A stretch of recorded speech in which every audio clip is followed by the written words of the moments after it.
What's up, y'all? Welcome back to the channel. Today we're doing a different kind of video. Today we'll be doing a Polytopia replay breakdown. You may not know what Polytopia is, but good thing I do. The Battle of Polytopia is an award-winning turn-based strategy game about building a civilization and going into battle. With millions of players, it has quickly become one of the most popular mobile strategy games.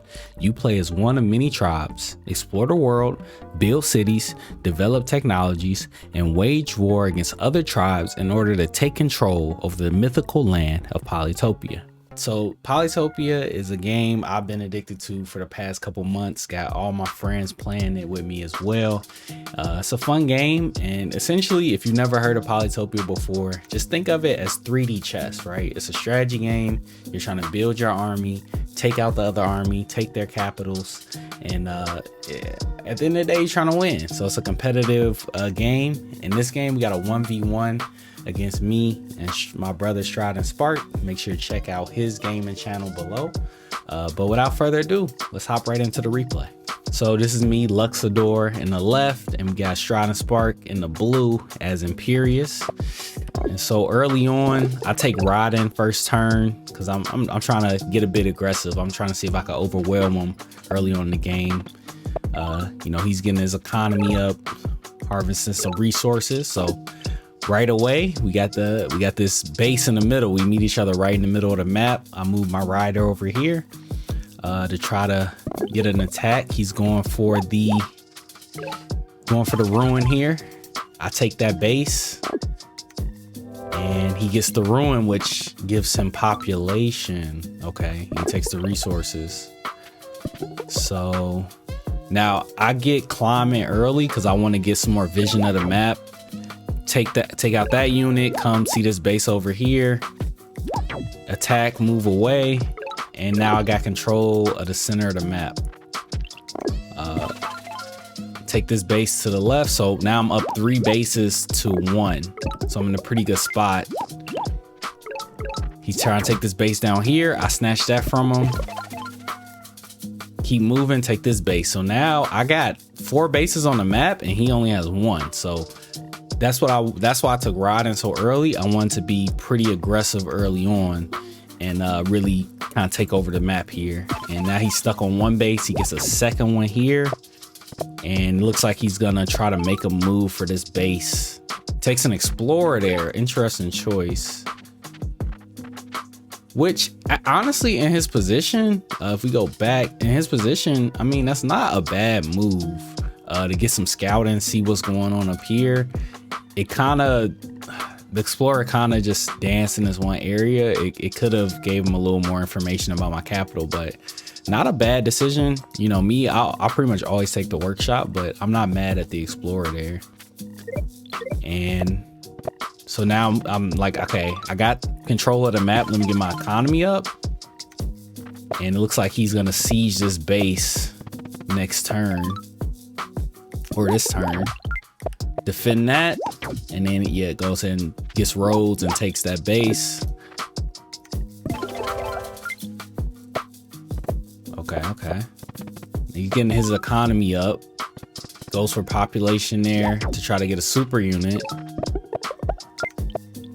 And now I'm like, I know I'm ahead. I know I have more bases than him, so I'm like, I need to get my money up so I can build a bigger army, because I only got 4 riders right now. One of it is low HP, trying to take this ruin, and so my army's really weak. And I kind of like what he did here, right? He moves, he gets the population growth to get a super unit, right? Because he knows I had these 3 low-level bases. It's gonna be a minute before I get a super unit, so I like that was a good move, knowing he's a little bit behind here. So yeah, like I said, I'm just trying to get my economy up right now, upgrading these bases, getting some resources, getting my money up, taking workshop there. I got most of the map scouted, so an explorer would be pointless right now. And then on the other end, and so you can see, even though after that turn I'm a little bit ahead, but I started this turn with only 8 stars per turn, and by the end of the turn I got to 14. But honestly, he's starting his turn with 9. So even though I have most of the map, my economy is not that strong because I took those early upgrades and played so aggressive early on. And so we got StridingSpark getting the first super unit out, and that's going to be huge here in a minute. And then he's going to go ahead and get population again. I get that ruin, which gives me some population. Finally get roads, and now he's pretty much going to take this base next turn. Realize there's no point in fighting, just get up out of there and get. I took borders there. I could have taken population there to get those 3 population points, but I took borders because I'm like, his army's all the way over there. I could play a little more long term. I got a lot of resources in those surrounding areas, which will help me out later in the game. So that was my thinking there. Getting a little bit more money.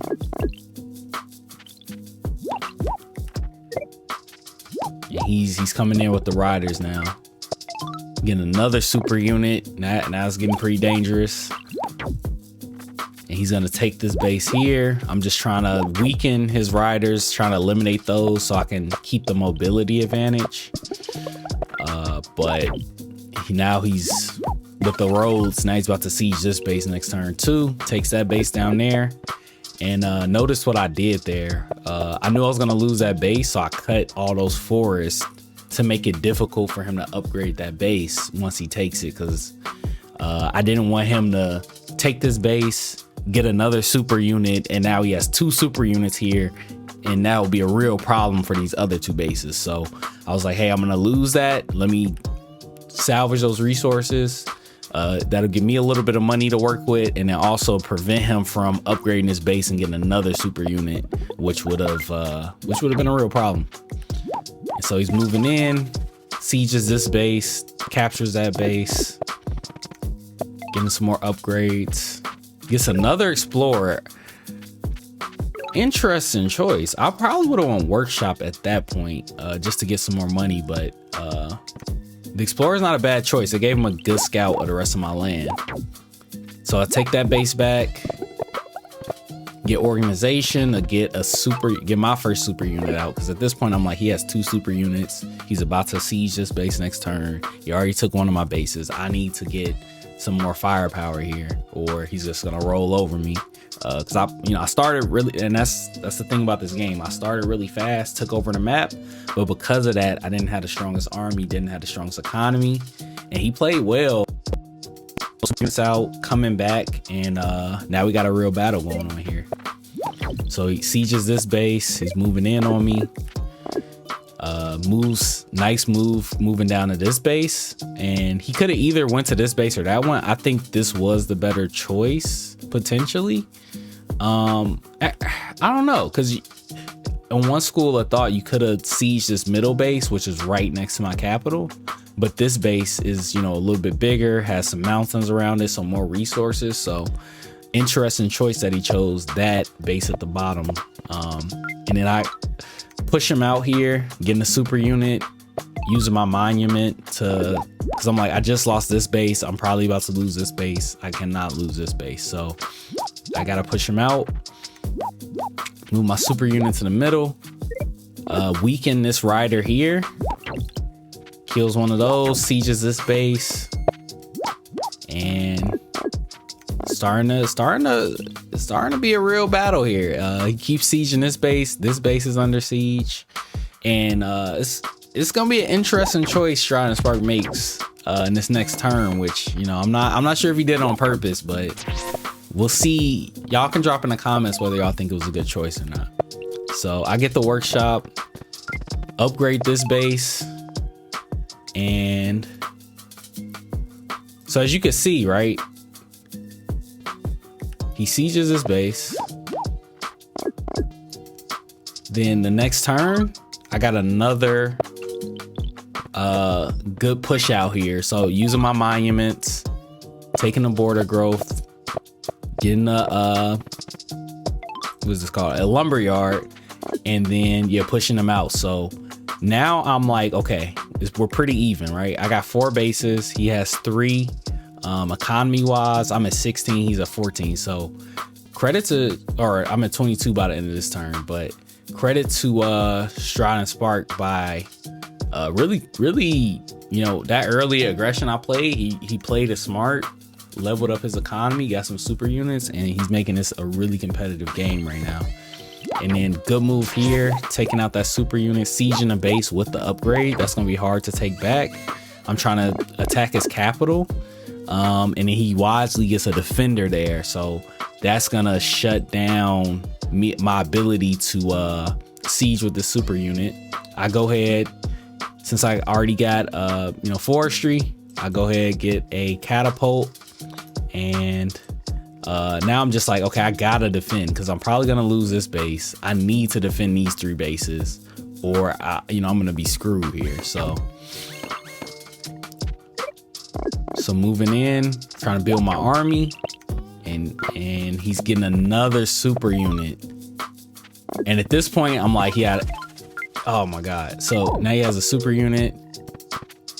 He takes that base. He's attacking. I only got 5 HP on this giant down here. And at this point, I'm a little nervous. I'm not gonna lie, I'm a little nervous at this point in the game. So I'm like, I gotta play smart here, or this could be GG. So, you know, it's not looking good for your boy. So I'm attacking, take out that warrior. I use these 2 units to block this rider, even though he can still attack from this space.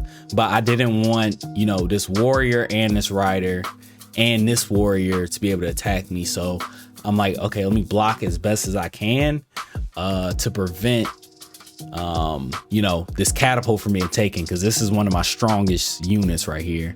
I moved this giant back because I'm like, if he's gonna siege the base, I at least want to keep this giant alive. I don't want to lose that giant and the base. And I upgrade, get another giant. So now this position is pretty solid. He sneaks in, hits it with the warrior or the rider, kills my rider with his warrior.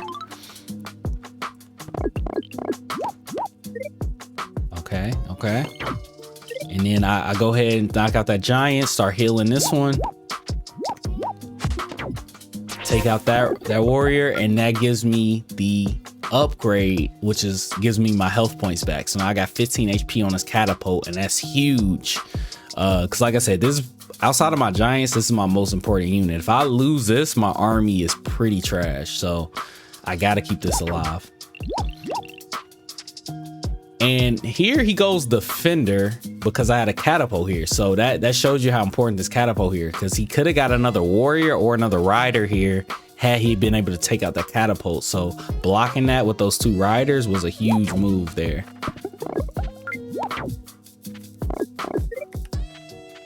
And now he goes archery, which interesting choice. So he gets archery, gets 2 archers, and starts to move to these mountains.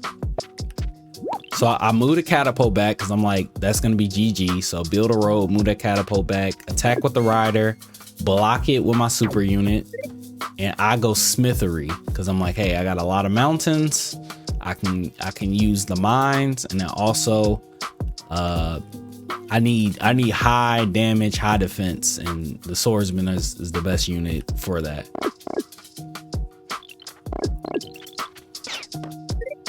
So now he's trying to attack this main base here, and looks like he's gonna siege this next turn.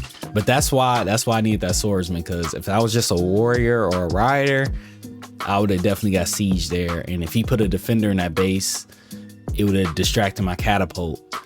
So I use the catapult to go ahead, hit that super unit, take some HP off, take this base back, slot that warrior back, or that swordsman back, get some more swordsmen, go population, and or he goes population, but he doesn't have enough to get the super unit because he doesn't have smithery, and I do.